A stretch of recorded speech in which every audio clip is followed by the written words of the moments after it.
Hai.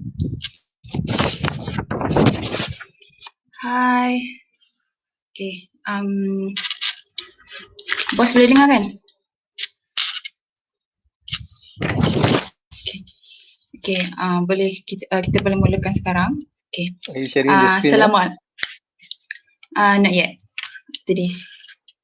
Okay. Assalamualaikum warahmatullahi wabarakatuh dan selamat malam. Apa khabar semua? So saya harapkan semua sihat hendaknya. So bertemu kita dalam webinar buat julung kali pertama oleh kami yang bertajuk tema pelaburan saham bagi separuh tahun kedua 2021.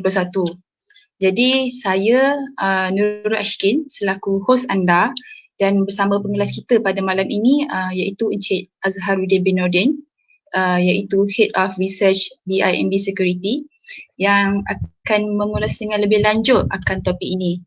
Jadi untuk pengetahuan saudara dan saudari juga, BIMB Security ni akan memulakan siri topik pelaburan yang akan dikendalikan oleh penganalisa saham yang juga akan diketuai oleh Encik Azhar.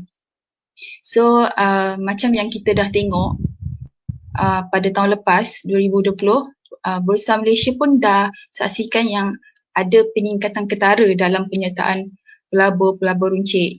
So yang meningkat sebanyak 236%.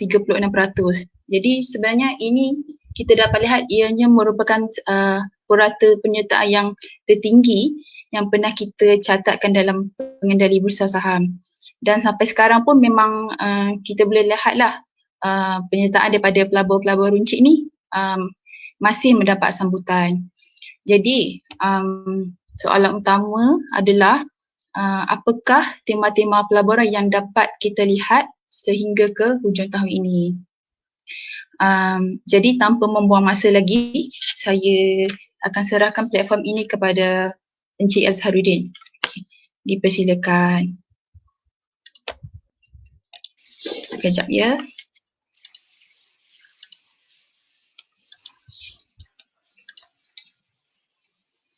Okey, Encik Azharuddin boleh mulakan. Okey. Assalamualaikum semua. Assalamualaikum warahmatullahi wabarakatuh. Dan terima kasih kepada Ashikin kerana menjadi host untuk malam ni. Harap boleh dengar saya clear. Ashikin, boleh dengar saya? Boleh jelas. Okey, baik. Okey, saya merasa berbesar hati pada malam ini kerana ini pertama kalinya saya dapat berkongsi dan juga mungkin kita selepas ini kita akan berdialog tentang apa yang sedang berlaku di dalam pasaran saham kita, dan juga kita objektif kita pada malam ini juga adalah untuk bukan untuk memilih apa-apa saham yang nak dibeli atau nak dijual, tapi sebagai siri yang pertama kita malam ini, dan ini siri yang seperti Ashikin beritahu tadi bahawa inilah julung-julung kalinya BIMB Securities melakukan siri yang kami namakan siri cerita saham, ya. Dan kami akan fokus sebanyak yang boleh kepada tentang tema-tema pelaburan saham dan juga sektor yang utama di dalam pasaran saham. Dan seterusnya kita akan lihat nantilah dalam siri-siri yang kemudian apakah saham-saham ataupun syarikat-syarikat yang boleh mendapat manfaat dan kita sama-sama boleh berkongsi ilmu, ya, supaya kita bersama-sama dapat objektif objektif kita untuk memasuki pasaran saham ni adalah sebagai satu pelaburan, ya, sama ada peluang jangka pendek, jangka medium ataupun jangka panjang, ya.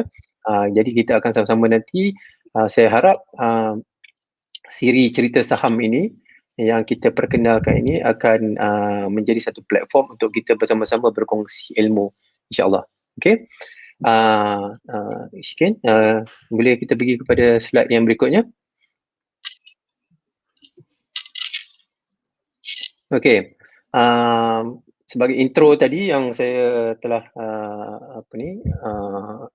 yang saya sampaikan tadi adalah kita akan memulakan siri ini adalah siri pertama, dan siri pertama ini kita akan bercerita secara general lah tentang bukan tentang pasaran saham, dan dalam pelaburan saham ini adalah penting untuk saya dan juga untuk mereka yang juga melabur dalam pasaran saham, bahawa untuk kita kenal pasti untuk kita kenal pasti apakah dia tema-tema utama yang sekarang sedang berlaku rancaknya di dalam pasaran saham. Okey, tema memang banyak lah, ada seperti mana kita macam mana kita tonton wayang, ada plot utama dan juga ada subplot, ada secondary plot, ada third plot, plot kecil, plot besar. Jadi di sini malam ini saya rasa terpanggil lah untuk kita bercerita tentang apakah tema utama yang dari pandangan kami yang telah dikenal pasti oleh kami dan juga akan menjadi driver ataupun pemacu kepada pasaran saham dalam masa beberapa bulan yang akan datang. Mungkin anda semua telah kenal pasti, tapi di sini kita cuba rumuskan kepada 4 tema yang besar. Dan seperti saya katakan tadi, ada tema-tema yang lain lagi yang sedang berjalan dengan serentaknya. Tapi apa yang kami semua ceritakan di sini adalah apakah tema yang besar yang kami rasakan boleh memberi impak kepada pasaran saham. Tak semestinya tema ini adalah tema yang positif, tetapi ini adalah tema atau main plot yang patut kita sentiasa pantau atau monitor, dan juga mengenal pasti apakah sektor-sektor yang terlibat di dalam tema ini. Seterusnya, secara mikronya, kepada apakah saham-saham ataupun syarikat-syarikat yang boleh mendapat manfaat, dan juga dari segi oppositnya, apakah syarikat-syarikat yang akan menjadi negatif, yang akan mendapatkan impak negatif daripada tema ini. Okay? So apa yang telah kami kenal pasti di sini adalah 4 tema. Satu adalah pembukaan semula ekonomi secara menyeluruh dalam norma yang baru. Yang penting ni norma yang baru ni. Okay? Apakah maksud norma yang baru? Kan? Dan apakah dia pembukaan semula ekonomi ni? Okay? So kita akan ulas sedikit sebentar lagi. Yang keduanya adalah tentang apa yang kita panggil liquidity, atau dalam bahasa kitanya adalah kecairan. Cairan. Liquidity ni secara layman adalah berapa banyakkah kecairan ataupun wang yang berada dalam sistem perbankan, sistem financial system kita, yang boleh disalurkan ataupun excess liquidity yang ada yang kita boleh salurkan kepada pelaburan, sama ada pelaburan saham, pelaburan hartanah, pelaburan bond market atau money market dan seterusnya, Bitcoin ke dan seterusnya. Dan bagaimanakah polisi dan bank pusat mempengaruhi kecairan. Tema yang ketiga, saya rasa ini tema ini berjalan yang begitu lama sekali, tema teknologi. Okay? Tema teknologi ini adalah satu tema yang mana sudah mempengaruhi pasaran dengan begitu lama sekali. Okay? Dalam beberapa tahun yang kebelakangan ini, kita melihat bahawa teknologi ini mempengaruhi hidup kita, mempengaruhi bagaimana kita hidup dalam pandemik, sebelum pandemik, dan juga pentingnya ada teknologi ini semasa kita pandemik. Cuba bayangkan jikalau pandemik ini berlaku dan kita tiada teknologi seperti sekarang ni, kan? Saya rasa ramai kita yang akan kata suffer mental breakdown kalau kita tak ada teknologi, kan? Jadi ini sedang berjalan. Dan yang keempatnya adalah tema yang agak baru di rantau ini. Sebenarnya tema ini sudah berlaku yang begitu rancaknya di sebelah Europe atau di Amerika, kan? Tapi di sebelah Asia sini adalah satu tema yang barulah. Okay? So itu adalah 4 yang kita kenal pasti. Dan dalam masa 30 minit yang seterusnya ini saya akan cuba ulaslah sebaik mungkin. Dan tapi cadangan kami adalah untuk siri-siri yang akan datang ini, malam ini kita akan ulas sebaiknya tapi dengan secara general saja. Tetapi kita akan break tapi kita akan pecahkan tema ini dalam siri akan datang. Kita akan buat ini dengan secara terperincinya satu persatu, dan seterusnya kita akan juga membincangkan juga dan mengemukakan apakah syarikat-syarikat, sektor-sektor dengan lebih terperinci insyaAllah yang akan mendapat manfaat ataupun yang negatif based on tema ini. Ya, okay. Syikit. Next one. Okay, pertama pembukaan semula ekonomi secara menyeluruh dalam normal yang baru. Okay, kita semua tahu bahawa tahap vaksinasi globally dan juga di Malaysia. Saya cuba ceritakan dari konteks Malaysia lah, bukan dari segi konteks global. Sebab kalau global ni ceritanya agak panjang. So dari saya cuba cerita ni dari segi pandangan kami kepada Malaysian market, dan kita cuba fit in Malaysian market ni tentang apa yang berlaku secara global, yang mana, yang setakat mana yang kami boleh kaitkan lah, ya.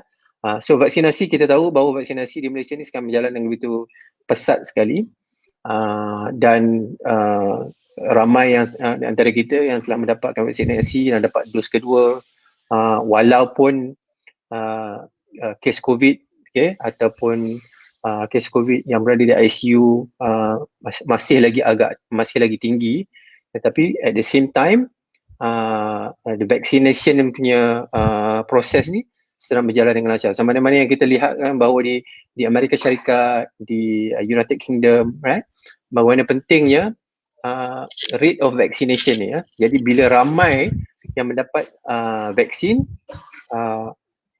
keberangkalian kita untuk membuka ekonomi dengan lebih terbuka adalah lebih tinggi berbandingkan dengan negara-negara yang tidak mempunyai atau mempunyai vaccination yang rendah. So itu yang penting, okay? Dan bagaimanakah Bank Pusat, okay? Bank Pusat juga memainkan peranan bahawa mereka ni mengendalikan sistem monetary system monetary, yang kita akan bincangkan lagi tentang kecairan.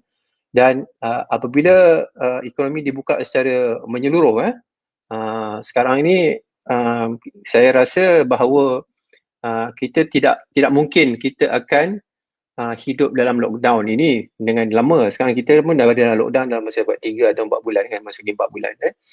Jadi apabila vaccination ni sudah berlaku dengan begitu tinggi, keberangkalian seperti saya kata tadi, bahawa untuk kita membuka semula ekonomi kita akan berlaku dengan kadar yang agak segera lah. Itu pendapat saya dan pendapat kami di sini, ya. Okay. Dan kita juga telah melihat bagaimana harga komoditi pun telah naik dengan agak begitu tinggi. Apa yang saya ingin tekankan di sini adalah bahawa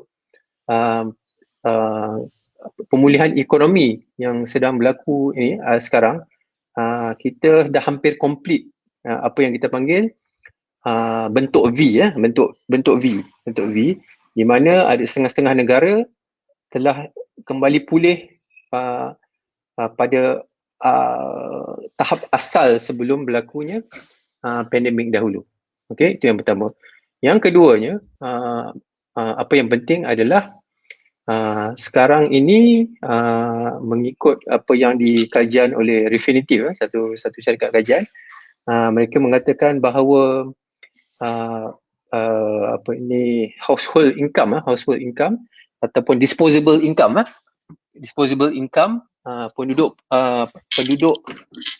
penduduk di Amerika Syarikat dan UK, mereka mempunyai lebihan disposable income sejumlah 8 hingga 9% daripada GDP.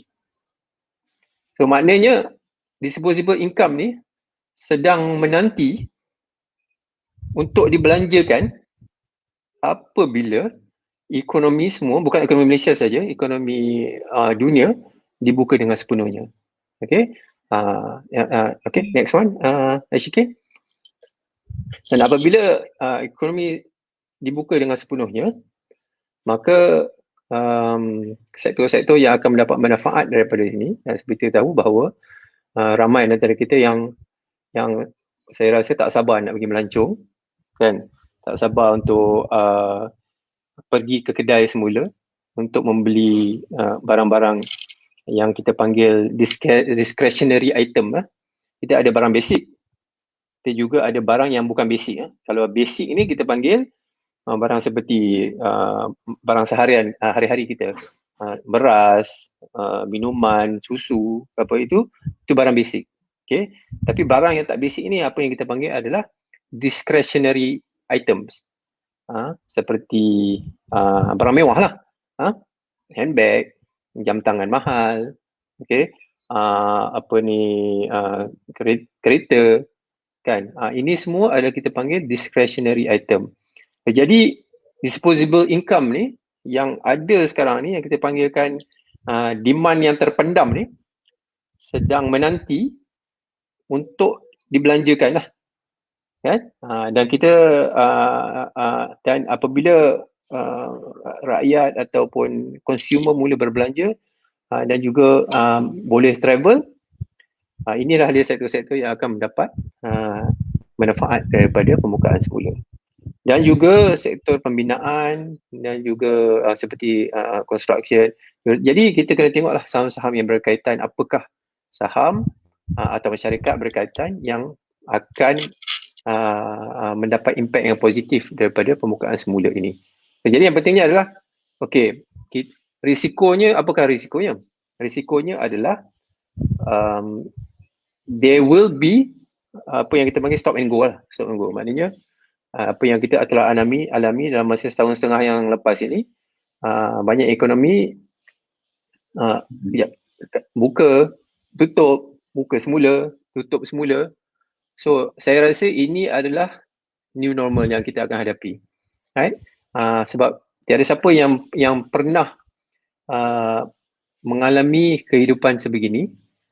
Jadi it's up to us, kan, as individual, untuk adjust, bagaimanakah kita akan hidup dalam keadaan ini sehinggalah pandemik ini hilang seterusnya, yang kita tak tahu lagi bilakah ini akan berlaku, ya. Okey, itu tema pertama. Okey, Ashikin, yang keduanya. Okey, dalam tema pertama ini juga, kita lihat bahawa harga minyak dan harga minyak mentah sawit, CPO, kelapa sawit telah mengalami kenaikan lah.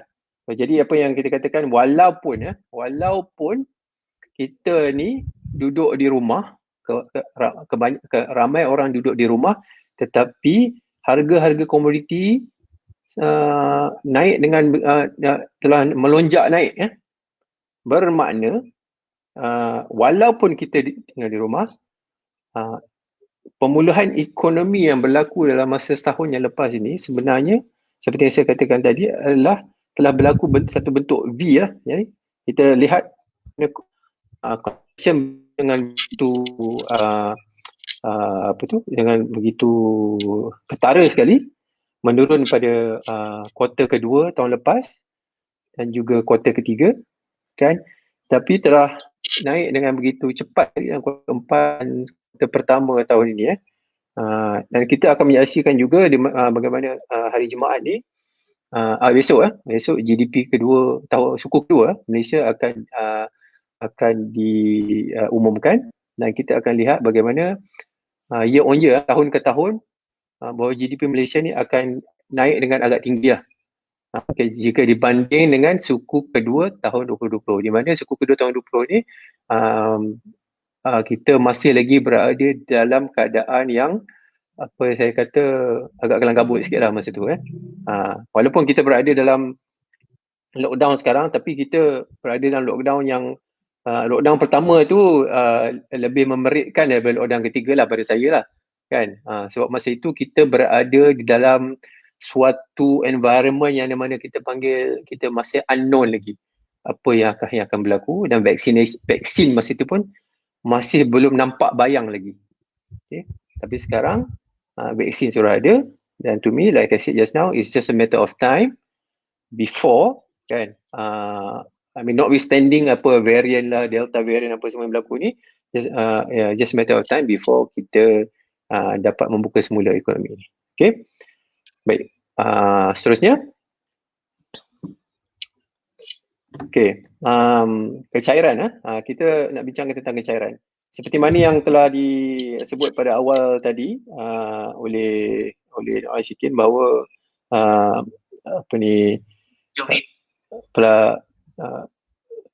retail investors di Malaysia ini mempengaruhi pasaran saham dan mempengaruhi pasaran saham semenjak kuarter suku kedua tahun lepas. Dan kita juga telah juga menyaksikan bagaimana pelabur-pelabur asing telah mengeluarkan duit mereka daripada pasaran saham Malaysia sehinggalah hari ini. Tiap-tiap bulan kita menyaksikan outflow, kita panggil outflow, negatif. Right? Tapi Alhamdulillah kerana adanya pelabur-pelabur runcit seperti saudara-saudari sekalian, pasaran saham Malaysia ni dapat diselamatkan.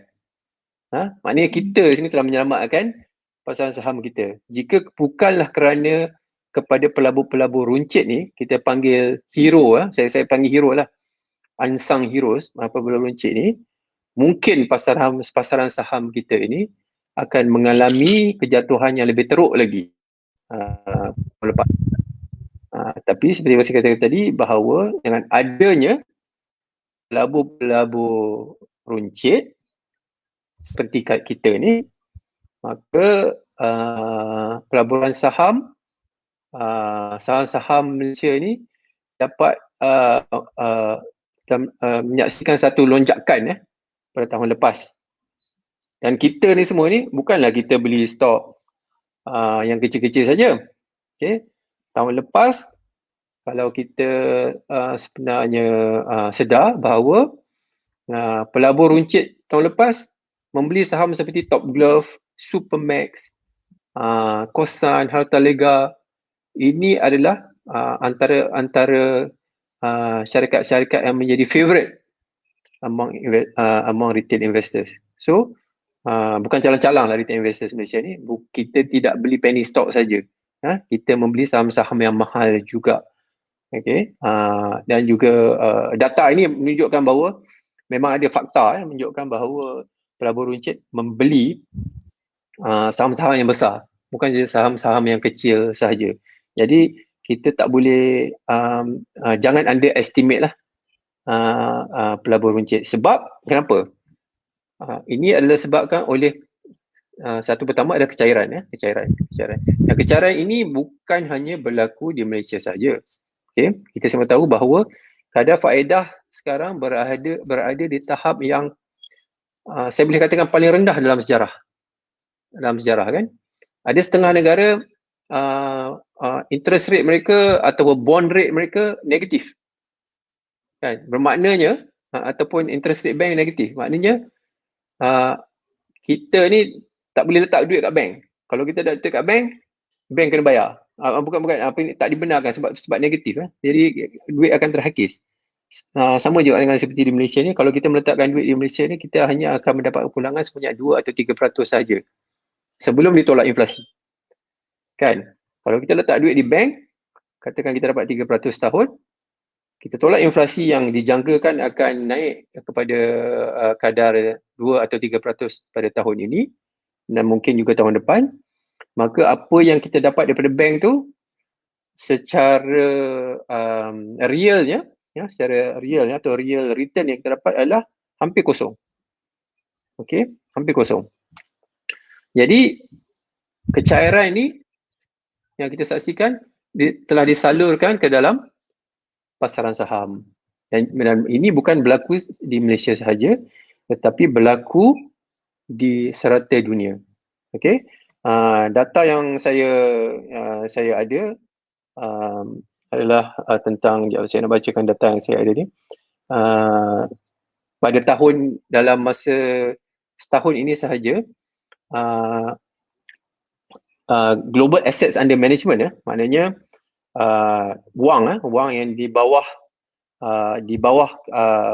kawalan atau kawal selia oleh dana saham profesional, atau pengurus dana profesional seperti PNB, EPF apa semua, mereka di dalam dunia telah meningkat sebanyak 33% dalam tempoh tahun ini saja. Suku kedua. So menunjukkan masih banyak lagi dana yang masih pergi kepada untuk dilaburkan. Right? Itu yang pertama. Yang keduanya adalah kebanyakan dana ini pergi seperti di Asia, seperti di India, Australia, pasaran saham India, pasaran saham Australia dan pasaran saham Jepun lah. Kita ni mungkin tak merasa sebagai tadi, kita adalah satu pasar saham yang kecil jika berbandingan dengan India ataupun Jepun. Jadi global asset managers ni fokus mereka ada lebih kepada pasaran saham yang besar. Okay. Next one, Ashkin. Okay, ini adalah statistik penyertaan bursa Malaysia. Saya tadi dah orang kata jam tegan, saya dah sebutkan tentang pelabur runcit bagaimana.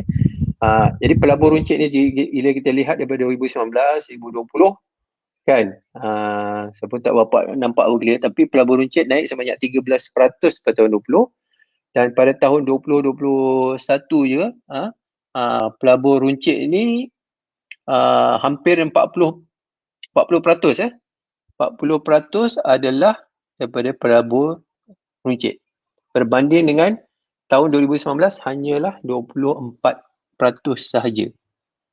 Betul. Jadi apa yang kita nampak ada peningkatan yang hampir 50% lah daripada siapakah pembeli-pembeli saham di dalam pasaran saham ni. Jadi dari segi permohonan pembukaan akaun CDS ini sekarang rekod dan rekod high dan ramai di antara mereka ni adalah pelabur-pelabur yang muda. Okey, seperti mana yang ditulis di slide ni, hampir separuh berumur antara 26 hingga 35 tahun. Jadi ini millennials yang ramai yang membuka akaun untuk melabur, ya. Kita tengok di mana di negara di overseas, di mana platform seperti Robinhood dan juga begitu popular sekali antara pelabur-pelabur millennials ni kan, dan millennials membeli stok-stok seperti Tesla, seperti Neo, Amazon dan Apple, dan ada millennials yang di Malaysia ni membeli saham di luar negara, bukan saja membeli saham di Malaysia. Jadi apakah yang mendorong ini? Ini adalah disebabkan oleh kecairan yang ada. Satu, disposable income yang ada. Yang keduanya adalah kerana alternatif untuk kita mendapat pulangan daripada pelaburan adalah terhad. Jadi di manakah kita nak letakkan ni? Maka pasaran sahamlah menjadi destinasi utama untuk millennials dan juga pelabur-pelabur muda khasnya untuk meletakkan wang mereka. Ya. Okey, seterusnya. Okey, yang ketiga. Yang ketiga ini peningkatan teknologi. Apa yang saya panggilkan technological advancement. Okey, apabila kami tengah prepare slide ini, kita ada debate lah sama ada kita nak gunakan revolusi teknologi ataupun peningkatan teknologi ataupun teknologi demand atau apa. Jadi kami memutuskan untuk menggunakan peningkatan teknologi atau advancement, sebab saya rasa revolusi teknologi ni sudah berlaku beberapa tahun yang dulu kan. Jadi apa yang kita lihat sekarang adalah bagaimana teknologi dapat membantu kehidupan kita dalam pandemik. Dan begitu banyak apps dan juga banyak application ataupun munculnya syarikat-syarikat baru seperti Zoom dan even Microsoft ada Microsoft Teams untuk kita senang berhubung, membuat video call yang dulunya tidak begitu advance tapi sekarang sudah advance, right? Dan bagaimana teknologi juga membantu kita untuk memperbaiki kita punya support system atau back end, right? Dan ini telah mendorong kepada prestasi indeks FBM KL Teknologi kepada tahap yang tertinggi dalam sejarah. Okey, tertinggi dalam sejarah. Di mana composite index agak mengecewakan tetapi teknologi indeks tidak mengecewakan. Okey. Dan selain daripada permintaan demand, kita juga di dalam masa akan datang ini 5G teknologi 5G atau kita katakan percambahan 5G turut akan menjadi satu driver kepada permintaan teknologi. Begitu juga dengan HPC dan juga otomotif, kan. Saya tak berapa ingat sebab dulu saya tak berapa ingat data ni, tapi kita katakan dulu bahawa satu adalah kereta yang kita gunakan sekarang dan dahulu adalah semuanya dipacukan oleh petrol atau diesel, right? Tapi dalam masa yang akan datang, dalam masa the next 5 to 10 years, okay, kita lihat bagaimana Tesla yang mendapat dengan demand yang begitu tinggi dan juga munculnya syarikat-syarikat otomotif yang existing otomotif seperti syarikat Jepun dan juga syarikat Amerika yang di Europe akan memberikan tumpuan yang lebih tinggi kepada electric vehicle lah, apa yang kita panggil EV, right? Dan EV ini adalah satu daripada demand untuk teknologi. Yang keduanya, dulu sebuah kereta ni mungkin tak menggunakan begitu banyak teknologi, kan? Tapi sekarang apabila kita membina satu kereta atau satu kereta tu, saya rasa saya tak ingat figure ni, tapi menggunakan lebih banyak teknologi jika dibanding dengan kereta yang 5 tahun yang dahulu, kan? LED, komputer, chip, apa semua, kan? Semua di tahap yang lebih tinggi berbanding dengan dulu. Jadi demand ini tak putus ya. Semalam data baru semiconductor sales, Ashkin, go next. Okay. Semiconductor sales semalam baru, saya rasa untuk semalam, untuk tak silap saya untuk bulan Jun bulan Jun menyaksikan peningkatan sebanyak lebih daripada 20% year on year. Okay. Jadi in fact walaupun kita berada di tahap economic recovery yang agak mature dah, tetapi peningkatan demand for technology, for semiconductor yang digunakan masih lagi berada di dalam tahap tinggi. Okay, seingat saya seperti yang penganalisa teknologi saya pernah memberitahu kepada saya bahawa pada semenjak 15 tahun yang lepas, hanya ada 2 tahun saja, tak silap saya, bahawa annual sale, jualan tahunan semiconductor ni yang mengalami negatif, iaitu tahun lepas negatif tu pun disebabkan oleh lockdown, bukan sebab demand. Demand tinggi tapi disebabkan oleh lockdown, syarikat tak boleh dibuka, pekerja tak boleh pergi kerja. Jadi sebab itulah global semiconductor mengalami sedikit pengurangan. Dan tak silap saya selepas recession yang dahulu, 10 tahun yang dahulu, itu 2 kali saja. Dan selepas itu tiap-tiap tahun semiconductor mengalami peningkatan penumbuhan yang positif, ya. Dan untuk 21-22 juga WSTS ni meramalkan bahawa semiconductor akan tetap kekal tinggi. Dan ini telah mempengaruhi prestasi saham teknologi seperti kita tunjukkan tadi, bahawa prestasi saham indeks berada di parasian tertinggi, dan saham-saham seperti Inari, Vitrox dan juga yang lain. Saya rasa anda semua lebih mengetahui bahawa apakah saham-saham yang berada di record high, dan apa yang berlaku dari segi permintaan semiconductor ni dapat dilihat di dalam keuntungan syarikat itu sendiri. Okey, saya bagi contoh. Minggu lepas Inari Inari telah mengumumkan keuntungan mereka untuk suku kedua. Ini adalah untuk tahun sepenuhnya 2021 berakhir Jun, record high profit. Okay. Semalam was saya pun terlupa lah. Unisem minggu lepas. Unisem adalah satu syarikat yang membuat semiconductor, outsource, offset company, outsourcing semiconductor. Inari adalah tester. Okay. Dan semalam ada satu company besar juga yang dan syarikat ini hari ini menjangkau kepada tahap yang tertinggi lah dari segi saham, sebab they continue to make record profit. Okay. Cuma the question yang saya selalu saya dapat ni adalah tentang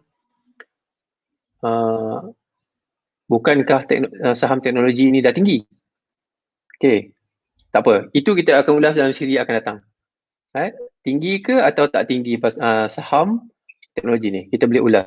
Untuk hari ni, untuk malam ini kita cerita secara umum, apakah yang kita rasa tema dia. Tapi kalau ada soalan nak tanya ni, saya boleh jawab lah, insyaAllah. Okay, dan DNO Greentech ni kita pun tahu tahun lepas harga RM1, sekarang harga RM5. Naik 4 kali ganda. Kenapa dia naik 4 kali ganda? Sebab keuntungan dia pun naik 4 kali ganda. Ataupun mungkin lebih. Kan? Jadi, kenaikan saham-saham ataupun syarikat ini, apa yang orang kata, bukan tak ada justifikasi, ada justifikasi. Justifikasi dia ada. Sebab apa yang kita lihat dari segi demand for semiconductor ini, ditranslatekan, dapat diterjemahkan kepada keuntungan syarikat itu sendiri. Dan kita dapat saksikan, anda sendiri boleh semak, boleh cek. Inari membuat rekod profit, dan juga syarikat lain lah. So jadi kita boleh tengok peningkatan mereka ni, bagaimanakah profit mereka 3 tahun lepas berbandingkan dengan sekarang, ataupun 2 tahun lepas. In fact, 1 tahun lepas berbandingkan sekarang. Kita boleh nampak peningkatan yang begitu ketara sekali lah. Saya boleh katakan begitu ketara, dan begitu, ada yang saya katakan agak drastik lah. Agak drastik peningkatan mereka ini. Dan some of them ni macam ada yang, walaupun kita berada dalam tempoh lockdown ni, disebabkan apa yang berlaku di dalam dunia ini, right? Jadi mereka masih lagi boleh mengembangkan lagi aktiviti mereka atau to expand their business lah. Okay. Next one. Oh, okay. Kita dah ada kepada yang keempat. Right. ESG. ESG. Tadi saya sebut tentang ESG ni. Right. ESG ni seperti yang saya katakan tadi, pemangkin kepada ESG ni bermula apabila berlakunya pandemik COVID. Pandemik COVID. Apabila berlakunya lockdown yang pertama dalam bulan Mac, bulan April tahun lepas, suddenly tiba-tiba dunia mengatakan bahawa kita ni perlu untuk lebih peka kepada environment. Sebab ramai yang mengatakan bahawa pada masa itulah, pada masa itu kita kurang membakar karbon. Apabila orang tak travel, kita tak bakar karbon. Apabila orang tak memandu kereta, kita tak bakar karbon. Jadi environment jadi agak bersih tahun lepas. Ya.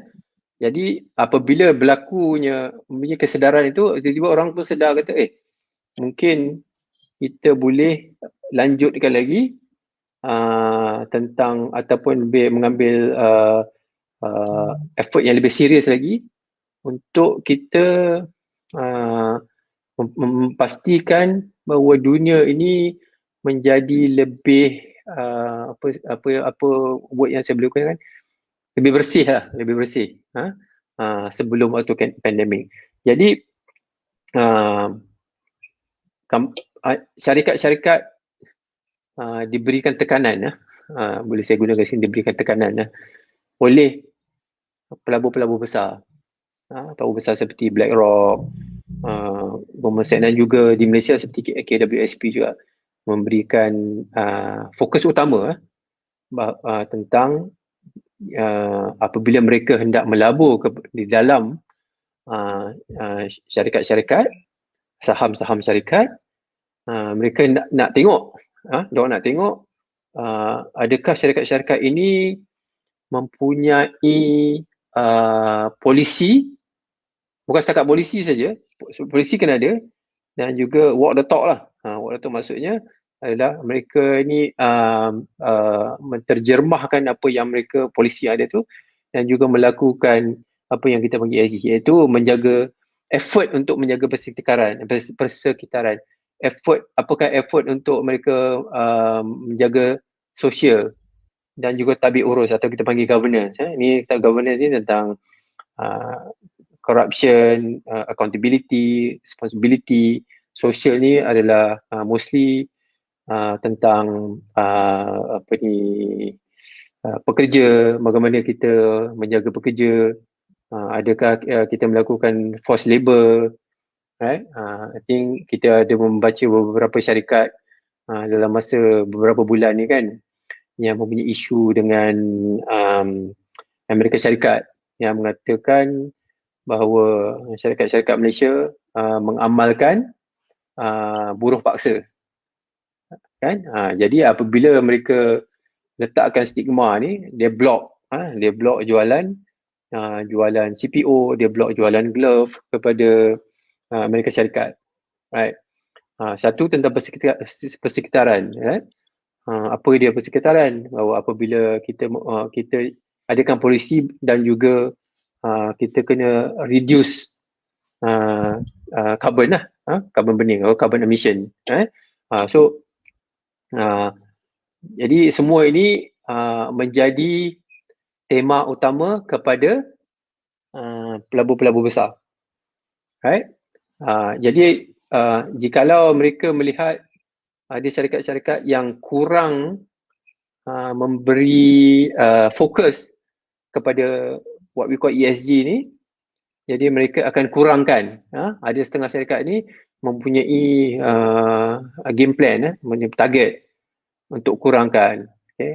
Kalau dia kena pasti buat syarikat ni, ataupun dia macam what we call coerce. Kalau tak ikut piawaian, jadi kami tidak akan membeli lagi saham ini.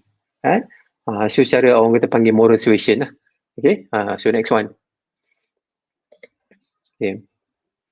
Right. Okay. Ini adalah statistik tentang pembelian dana yang pergi kepada syarikat-syarikat yang kita panggil ESG compliant. Ya. So daripada 2018 kepada 2020 sebanyak 15% dana telah masuk kepada syarikat-syarikat yang apa yang kita panggil ESG compliant. Okay. Yang ni sebanyak 40 trilion dolar aset telah dilaburkan kepada aset-aset ESG pada tahun 2020. 15%. Dan di Malaysia juga, kepada anda yang mungkin yang belum tahu, bahawa di Malaysia juga, di pasar saham kita ada satu indeks untuk di mana syarikat-syarikat yang ESG compliant ni di measure, kita panggil FBM for Good Index. Dan FBM for Good Index ni market capitalization dia adalah lebih kurang 1 trilion. 1 trilion. Okay? 1 trilion ringgit lah.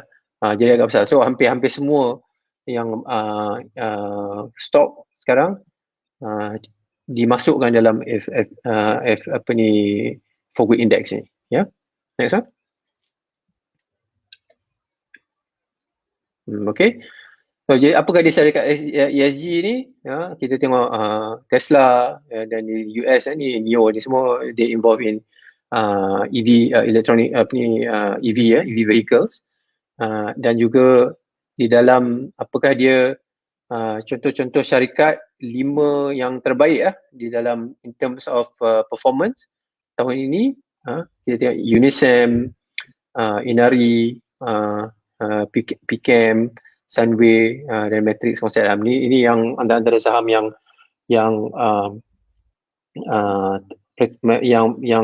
mempunyai prestasi baik untuk tahun ini. Tapi cuma apa yang saya nak sampaikan di sini adalah dia ada dua lah, ada dua perbezaan ya. Satu ESG compliant, right? ESG compliant. Satu lagi adalah apakah dia syarikat-syarikat sebenarnya yang mempunyai aktiviti yang secara langsung terlibat dalam ESG environment. Contohnya seperti Tesla lah. Mereka terlibat dengan secara langsungnya di dalam ESG. Banyak juga syarikat yang ESG tapi mereka ini adalah ESG compliant. Bukan ESG. So jadi apabila kita nak melihat lagi atau untuk melabur atau untuk mengenal pasti, saya rasa kita perlu membezakan antara dua ni lah. Right? Sebab apa? Sebab apa saya cakap ini? Sebab adalah tahun ini banyak ESG stock sebenarnya, ESG compliant stock tidak dia kata underperform non-ESG stock. Okay? Kita pure non-ESG stock sepertinya komoditi macam oil. Saya cakap pasal oil tahun ini naik dengan mendadak sekali. Mereka ni mungkin ESG compliant tapi tidak terlibat di dalam ESG sebenarnya. Faham apa yang saya cuba saya sampaikan. Jadi banyak dana yang melabur di dalam ESG compliant stock actually underperform the non-ESG. Faham tak apa yang saya sampaikan ni kan? Disebabkan kerana Brent oil price dan WTI oil price naik tinggi tahun ni. Jadi banyak saham-saham di pasar saham besar di Amerika Syarikat seperti Chevron, Marathon, Esso apa semua naik. Exxon semua naik tinggi.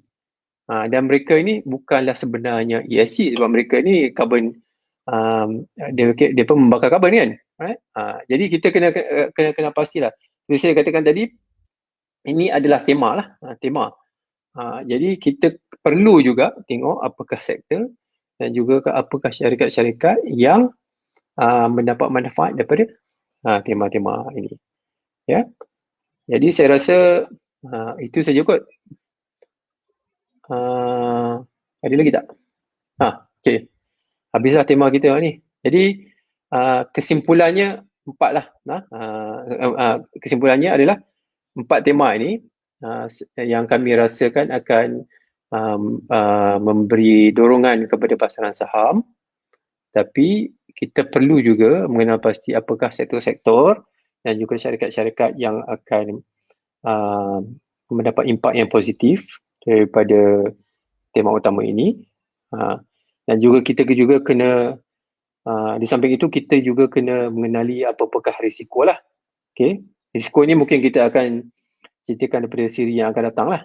Tapi apa yang saya boleh sampaikan, risiko utama pasaran saham kita sekarang ini adalah seperti yang kita tahu bahawa kenaikan mendadak COVID lah, Delta variant apa semua, dan juga ini memberikan disruption kepada supply chain. Okay. Dan disebabkan ini juga cost of material, cost of shipping, semua sekarang ni banyak syarikat yang mengalami tekanan daripada sini, ya. Jadi profit margin mereka, ada antara syarikat yang profit margin ini mengalami pengurangan, ya. Dan ini melibatkan juga sektor teknologi lah, okay. Kita juga ada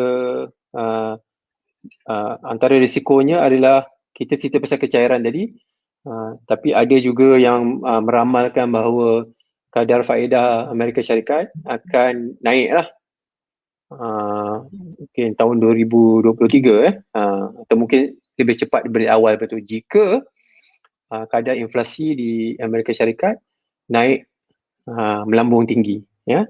Sekarang ni apa yang mereka katakan, kadar inflasi di Amerika Syarikat mungkin dia tahap yang masih lagi di tahap yang selesa, tapi jika kadar inflasi di Amerika Syarikat naik dengan lebih tinggi, maka apa yang kita kata, economic recovery sudah jadi complete lah. Kita dah habis first stage, masuk kepada second stage. Pemulihan lepas second stage tu adalah pertumbuhan yang normal. Jadi pertumbuhan yang normal tu berlakulah apa yang berlaku, kita balik kepada cycle dahulu, bahawa apabila recession, interest rate akan turun, pemulihan, interest rate kekal, dan bila kita masuk ke fasa kedua atau kita panggil mid recovery cycle, interest rate akan naik. Itu tidak dapat dielakkan lah apa yang berlaku. Tapi kami meramalkan bahawa pada tahun depan ini tak akan berlaku lah. Tapi ini juga, walau bagaimanapun, ini adalah satu risiko yang kita kena pantau lah juga lah, ya. Okay. Jadi saya rasa itu sajalah. Lebih daripada setengah jam saya berceloteh. Jadi saya serahkan semula kepada host kita, Ashikin. Terima kasih. Okey, terima kasih kepada Encik Azharuddin.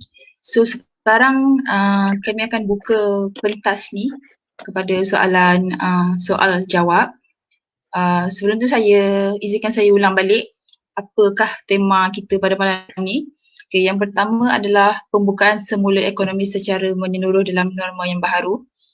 Yang kedua adalah kecairan yang mendorong pasaran, iaitu bagaimana polisi daripada Bank Pusat mempengaruhi kecairan.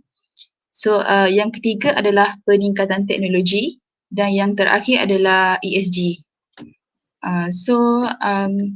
Kalau ada soalan daripada penonton, daripada saudara-saudari, boleh chat dekat komen tu, nanti saya akan bacakan.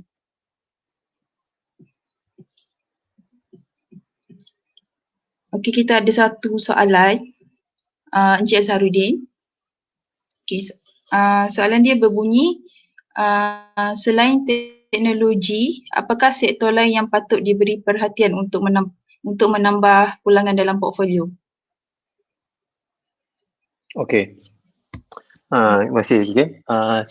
Ini satu soalan yang valid lah. Apabila kita melabur dalam pasaran saham, kita kena kenal pastilah bahawa appetite kita ni adalah untuk jangka pendek, atau untuk jangka sederhana, atau untuk jangka panjang. Atau ada setengah orang ni beli saham, mereka beli untuk selama-lamanya. Beli terus tak jual-jual, beli, tutup mata, tinggal. 10 tahun lagi baru saya tengok. Okay, right. Jadi seperti yang saya bincangkan tadi pada awal tadi, ya. Okay. Kita sekarang berada di dalam era, kita panggil era teknologi yang demand yang tinggi. Okay. Tadi kita bincangkan bagaimana bahawa pembukaan semula ekonomi ini akan memberi impak kepada beberapa sektor. Antara sektor yang kita kenal pasti yang boleh mendapatkan impak yang positif ni adalah mungkin consumer sector lah. Consumer sector yang jadi consumer sector. Consumer sector ni seperti syarikat-syarikat yang menjual retail. Retail. Sekarang ni contohnya sekarang ni supermarket tutup. Supermarket buka tapi mall tutup. Okay. Tapi mall tak lama lagi saya yakin akan dibuka semula lah. Kan?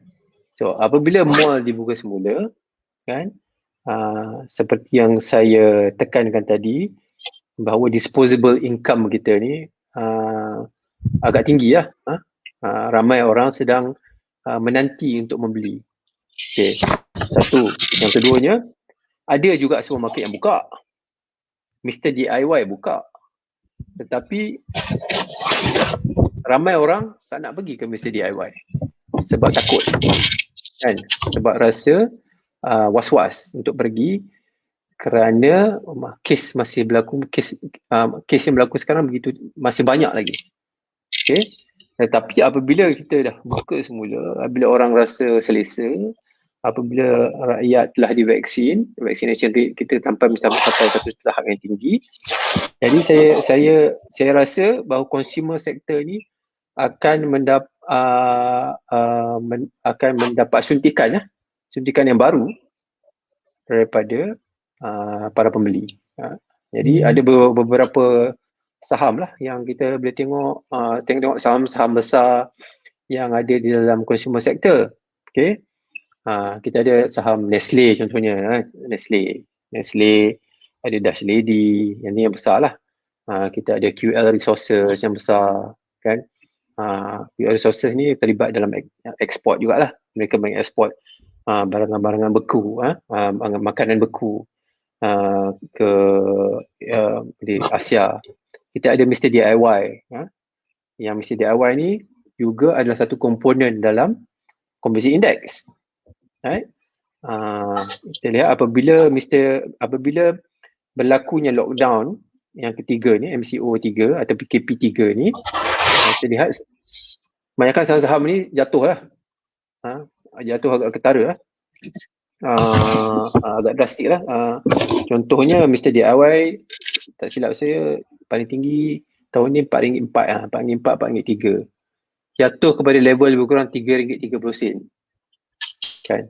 Tapi setelah dan at the same time also mereka telah mengumumkan profit mereka lah baru ni, kan. Saya tak silap saya minggu lepas lah. Atau minggu ni, sorry. Minggu ni atau minggu lepas, sorry. Anyway, profit was affected a bit, kan, sebab berlakunya penutupan dan orang tak boleh pergi. Okay. Tetapi disebabkan kita ni apabila kita membeli saham, kita selalu tengok ke hadapan, kan. Bukan tengok belakang, tengok ke hadapan. Apa yang berlaku di hadapan historical tu adalah guide. Tapi yang saya katakan, tema yang saya sebut tadi tu semuanya adalah apa yang kita rasakan apa yang akan berlaku di masa hadapan. Okay. Jadi kita beli saham begitu. Kita buat satu andaian dan kita buat satu assumption dan kita percaya dengan assumption ni, stick to our assumption, that teori kita ni, dan inilah yang akan berlaku. Jadi consumer sector adalah satu sektor yang saya rasakan bahawa boleh mendapat perhatian semula, kan. Dan juga satu lagi, stok seperti Padini, kan. Mereka ni adalah retail stock. Sekarang ni Padini semua tutup. Tak mahu lagi buka semula lah. Saya yakin mereka buka semula. Dan beberapa lagi dalam consumer. So the consumer discretionary ini, even the non-discretionary pun saya rasa akan mendapat suntikan pembelian daripada consumer. So itu satulah. Ashkin. Okay, soalan yang kedua. Berapakah target KLCI pada hujung tahun ini? Oh, okey. Okey. Target KLCI pada tahun ini, apa yang kami targetkan adalah lebih kurang 1650. Okey, 1650 lah. Okey.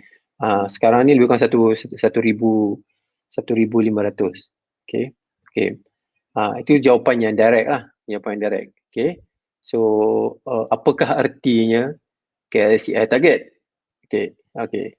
KLCI target ni, okey, KLCI ni ada 30 stok lah, 30 stok dalam KLCI. Okey. Tapi dalam masa setahun yang lepas ni ataupun setahun yang lepas ni kan, kita melihat bahawa KLCI ni macam tak ke mana lah. Tak ke mana. Tetapi kalau kita tengok luar daripada KLCI, right? Banyak syarikat-syarikat, banyak saham yang yang reach record high, record high kan. Tadi disebut teknologi stock kan, right? Kenapakah KLCI ini tak begitu memberangsangkan performance dia? Sebab 40% atau 50%, hampir 50% daripada KLCI ini adalah stock banking, stock banking. Okay. Banking sector ni prestasi mereka kurang memberangsangkan dalam masa setahun 2 tahun ni. Okay. Jadi sebab itu susah untuk KLCI nak gerak lah. So jadi mungkin soalan ni nak pergi ke arah adakah kita merasakan market ni akan lebih positif kan. Saya rasa dari segi KLCI ni mungkin KLCI ni prospek untuk KLCI untuk naik dan mungkin kurang kan, mungkin kurang daripada sekarang lah. Disebabkan faktor-faktor yang berikut lah. Satu, KLCI ni selalunya didorong oleh pembelian pelabur institusi, terutamanya pelabur asing. Jadi kalau pelabur asing tak masuk, agak susah lah untuk KLCI nak gerak, right? Dan kita sebut tadi, tema kedua kita tadi adalah bagaimana pelabur runcit. Pelabur runcit ni memainkan peranan bahawa mereka ni kurang beli CI stock lah. Mereka kurang beli banking stock. Mereka kurang beli apa yang dalam CI stock lagi, PCAM, Petronas Dagangan kan. Ini kurang menjadi minat kepada pelabur runcit dan lebih kepada institusi. Jadi jika pelabur institusi, terutamanya foreign investors, tidak membeli stok yang berada dalam CI, jadi agak susah untuk CI bergerak. Ya, tu. Soalan ketiga, Syikin. Okey, soalan yang ketiga kita ada macam mana pula dengan political risk untuk Malaysia sekarang ni yang menyebabkan price fluctuate walaupun fundamental still okay. Okay. Ini soalan ni saya rasa relevan lah untuk apa yang berlaku dalam pasaran saham sekarang. So, seperti yang saya katakan tadi, KLCI, jika kita measure pasaran saham kita dari segi KLCI, maknanya KLCI kita bandingkan dengan Singapore Straits Times Index, dengan Jakarta Stock Exchange, JCI, atau dengan Thailand Stock Exchange, even Thailand Stock Exchange pun, Korea, memang KLCI memang kalah. Memang kalah teruk lah kan. Sebab market kita tidak pelabur asing hampir tiap-tiap bulan lah menjual syarikat yang banyak, dan mereka banyak jual syarikat-syarikat seperti bank, tenaga nasional kan, even mungkin PCAM kurang lah, tapi bank dan tenaga nasional ni berlaku pengurangan dari segi foreign shareholding. Okay. Jadi mengapakah mereka menjual? Sebab saya merasakan bahawa mungkin salah satu faktornya adalah political situation negara kita lah. Itu tidak dapat tidak lah. Sebenarnya apabila pelabur-pelabur asing ni Mereka pergi dari satu market ke satu market lah, ke Singapura, ke Malaysia, ke apa semua. Dan mereka juga melihat size sebuah market tu. Jadi dari segi politik ni memang selalunya menjadi agenda ataupun kriteria utama mereka. Okay. Kepada kita ni, pelabur Malaysia yang mungkin terhad kepada pelaburan domestik sahaja, jadi kita tak ada pilihan lah. Betul tak? Kita tak ada pilihan. Jadi kita tak dapat tidak kena juga melabur dekat Malaysia. Sebab kita merasakan banyaklah risiko untuk melabur di United States, di UK ni mungkin risiko dia tinggi untuk kita kan, ataupun modal tak mencukupi ke apa, banyak faktor lah. Jadi politik ni pada biasanya adalah more towards sentiment. Yes, in the longer term dia akan melibatkan polisi kerana apabila government tu tak stabil atau berlakunya pertukaran government, kerajaan setiap 2 tahun atau 2 tahun sekali tukar, seperti mana kalau kita pun di syarikat kan, CEO asyik bertukar je ataupun bos pun asyik bertukar. Bila bos baru masuk, polisi baru. Lepas tu bila bos baru masuk, polisi lama buang, tukar polisi baru. Jadi orang kata apa, susah untuk kita introduce policy, implement policy dan enforce the policy. Susah. Itu risiko dia tentang apabila kita berbicara pasal politik lah. Untuk saya bukannya, it's not issue about who's the prime minister, who's the government, who's apa lah. It is how the governments are changing kan. Jadi tiada masa untuk government ni mungkin untuk mereka fokus kepada how bagaimanakah untuk implement dan juga untuk enforce the policy yang sedia ada. Itu risiko dia. Walau bagaimanapun, untuk kita untuk mengelakkan daripada risiko politik, kita balik kepada melabur dan melihat kepada syarikat-syarikat yang mana kita merasakan bahawa apabila mereka membuat jualan atau membuat keuntungan, impact daripada political tu minima. Minima. Contohnya lah, saya beri contoh, okay? If you are an exporter lah, you export, your company export, you export your services overseas, atau contohnya macam teknologi lah, you export sebab you dapat kontrak daripada overseas, you dapat export, you are, right? So the risk of you as a company kan untuk mendapat risiko daripada political situation adalah agak rendah dari segi keuntungan lah. Kita cerita tentang sentiment is a different story lah, right? Of course, sentiment ni akan memberi impact kepada harga saham. Tapi harga saham tu apabila impact, then we should take the opportunity lah untuk take a look, untuk tengok kepada harga saham yang jatuh akibat sentiment. Tetapi fundamentals tidak berubah. Maksud saya adalah demand masih bagus, keuntungan masih bagus, semua masih bagus, then we should take the opportunity. So tadi yang saya sebut kan, adakah kita memasuki pasaran saham untuk trading ataupun untuk jangka masa sederhana atau untuk jangka masa panjang? Jikalau kita a trader, then mungkin kita bagaimana kita melihat politik lain daripada seorang yang melihat dalam masa jangka panjang. Faham? Kalau kita trader, kalau kita short term, cara kita melihat politik lain. A trader has to look at the market every day. Kan? Dia kena read headlines every day. Headlines tu kita kena tengok hari-hari apa yang berlaku sebab dia trader.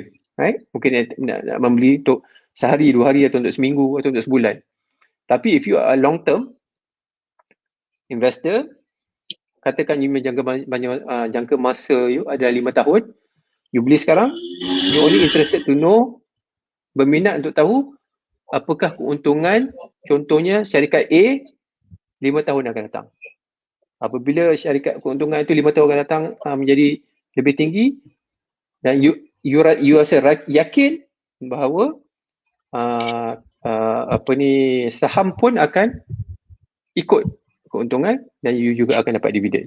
Ya, saya harap saya berjaya menjawab soalan tu lah. Ya, Syikin. Do you have the next one? Okay, kita ada soalan last. Apa pendapat Encik Azhar that COVID-19 pandemic has accelerated the grey rhino event, sovereign debt crisis and global monetary crisis, iaitu bear market selepas 12 tahun bull market, terutama di US. Jangan yang last balik, bull market apa? Selepas yang hujung? Selepas 12 tahun bull market, terutama di United States, di US. Okay. Alright. Okay. Okay. Ya, biar saya recollect sikit tentang US ni bull market lah 12 tahun ni. Yes. Okay. Salah satu antara faktor kenapa US market has been so strong, I can name two or three reasons lah. Satu, kita sebut tadi tentang liquidity driven market, right? Number two, is technology. Kita lihat bagaimana Apple, Microsoft, Amazon, apa lagi, Facebook, right? Sama ada dari segi teknologi software, teknologi hardware, ataupun teknologi enabler, right? Ataupun microchips producer, fabricator apa semua mengalami permintaan yang kita tak pernah saksikan sebelum ni lah. Okay, alright. So it's important for us to know that yes, the US market has been going on very strong very strong semenjak tahun 2008 2009. Okay, 2009. Lepas tu peak just before the pandemic lah. Saya rasa awal 2020. Okay, 2020. Kemudian there was a sharp retraction there was a sharp fall bulan 3 tahun lepas. Okay. So the question is that, adakah ini dikira sebagai bull market daripada 2009 ataupun bull market yang baru ni dikira daripada 2020. There's a question the jury is out there lah, right? Okay.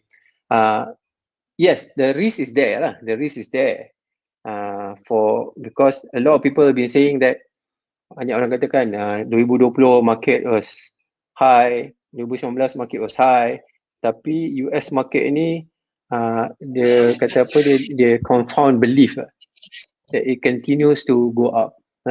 Like I said just now, one of the key reasons kenapa, some of the key reasons why US stock markets have been doing very very well, sebab adanya stok-stok besar yang ni lah.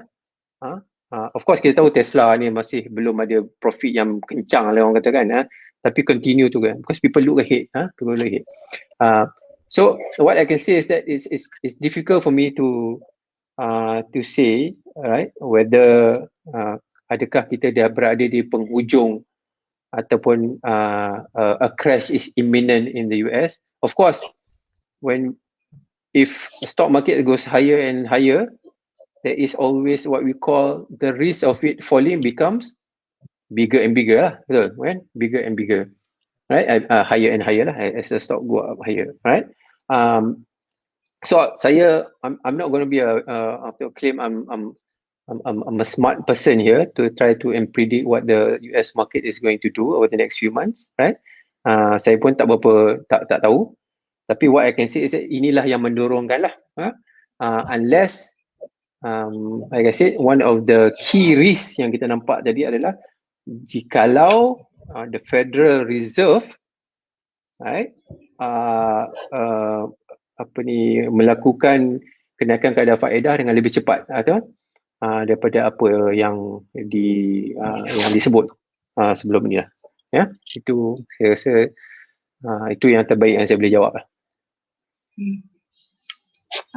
Okay, Cik Saz, kita ada satu soalan lagi yang saya rasa saya pun agak tertarik lah. Boleh?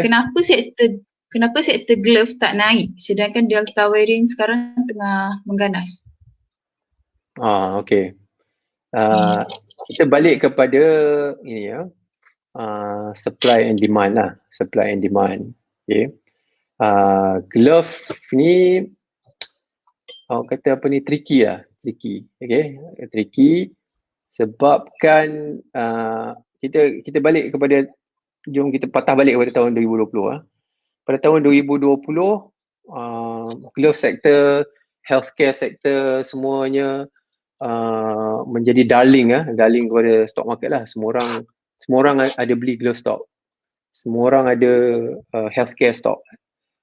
Tapi ini came to an abrupt halt in third quarter of last year. Okay. Walaupun di dalam satu environment di mana Top Glove, Supermax continue to membuat record profit, sehinggalah pada kuartal yang lepas. So okay, apa yang penting kita kena apa yang saya sebut tadi, pasaran saham melihat ke hadapan, bukan ke belakang, melihat ke hadapan. So sekarang ini ramai yang mengatakan tentang supply demand lah, supply demand. Okay, betul Delta variant tu sedang berlaku, sedang mengganas. Okay, tetapi sekarang banyak glove syarikat-syarikat glove ni telah mengembangkan kapasiti mereka. Bukan saja di Malaysia, tapi di China dan negara lain juga kapasiti mereka sudah bertambah.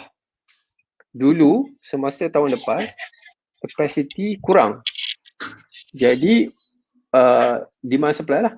Demand tinggi, supply kurang. Jadi untuk meetkan permintaan tu, mereka terpaksa berebut untuk beli glove. Jadi harga glove naik. Harga glove yang dijual di pasaran lah, bukan harga saham, harga glove naik. Sekarang ni kita dah nampak bibit penurunan harga glove yang dijual tu sudah menampakkan satu trend, satu tanda bahawa mereka akan terus turun. Sebabkan supply sekarang sudah banyak. Seperti kata tadi, ini adalah based on demand and supply. Sebab tu susah sikit glove stock untuk naik. Walau bagaimanapun, saya katakan tadi, jika kita yakin dan juga tempoh investment kita adalah jangka panjang, saya rasa mungkinlah kita boleh tengok glove sector sekarang ni, kan? Bukan sebab dia dah turun banyak, tapi disebabkan ramai yang meramalkan bahawa mereka akan kekal untung lah, keuntungan mereka akan kekal bagus. Mungkin tak sampai rekod dulu, tapi akan normalize. Normalize ni balik kepada asal balik lah. Sebelum pandemik dia punya profit dia di sini. Pandemik naik atas. So selepas pandemik dia tak sampai sini lah, tapi mungkin tinggi sikit daripada sebelum pandemik. Jadi kita kena tengok balik situ dan kita kena menilai lah juga. Ini soalan yang bagus. Saya rasa kita boleh juga jadi contrarian lah kalau kita nak beli glove stock ni. Contrarian maksudnya orang tak tengok tapi kita tengok. Itu contrarian. So bila kita contrarian ni, kita kena berhati-hati lah. Dan kita kena kena cekal lah kalau nak beli glove stock ni. Sebab kita contrarian kan. Sebab ramai yang menjual, tapi mungkin kita antara beberapa orang je yang berani untuk beli glove stock. Jadi kita kena mempunyai daya tahan yang tinggi lah. Daya tahan yang tinggi dan bersedia untuk memegang apa jua yang berlaku. Saya rasa saya nak pegang glove stock ni sampai untuk beberapa tahun sehingga dia kembali pulih. Boleh juga begitu. Okey. Okey. Baiklah. Jadi kita menjangkakan tema-tema seperti yang kita dah ulas sebelum ni akan terus kekal relevan lah bagi separuh tahun kedua 2021 dan juga pada awal 2022. Jadi kita harapkan agar semoga ekonomi kita ni akan segera pulih dalam masa yang terdekat untuk kita pastikan kelangsungan pasaran kewangan dekat Malaysia ni semakin kukuh. Saya sebenarnya sangat teruja pada malam ni kerana ini sebenarnya webinar pertama daripada pihak kami. Jadi saya daripada pihak kami sendiri ingin nak minta maaf kalau ada salah silap ataupun kurang daripada presentation kami, dan saya ucapkan berbanyak terima kasih kepada saudara dan saudari kerana sudi meluangkan masa untuk mendengar webinar kita pada malam ni.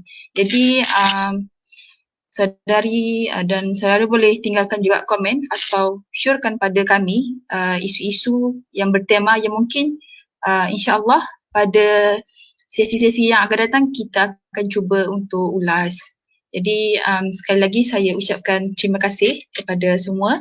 Semoga kita berjumpa lagi pada sesi yang seterusnya. Assalamualaikum. Terima kasih. Terima kasih semua.